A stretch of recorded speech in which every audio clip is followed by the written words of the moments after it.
Sigurður, besti þjálfari fyrir umferðarinnar, þetta var náttúrulega aldrei í hættu. Nei, það ekki. Þetta kannski viðurkenning fyrir liðið. Liðið stóð sér vel fyrir áramót og þannig að bara það skemmtilegt og við erum sátt við það. En tuggan, klisjan, annað mót að hefjast núna og svona kannski, herðir á dalinn hjá öllum eða ekki?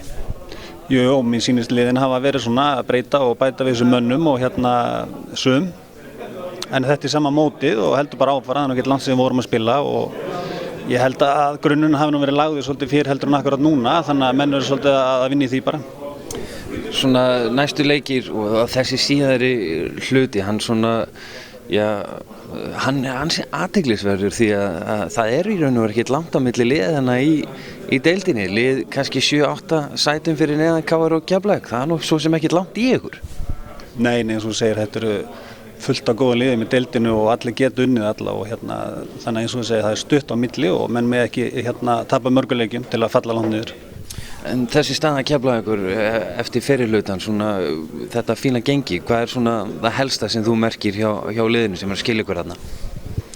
Það er bara búið að vinna vel í málunum og margir að skilja í púkið og menn hafa verið svolítið duglegir og þetta hefur verið skemmtilegt og það hefur flytt okkur svolítið áfram.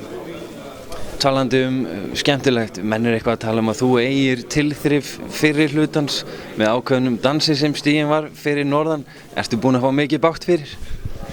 Nei, ég hef verið að taka en ég er búinn að æfa svolítið, ég er búinn að bæta í hann þannig að ég er á nokkuð góður í hann.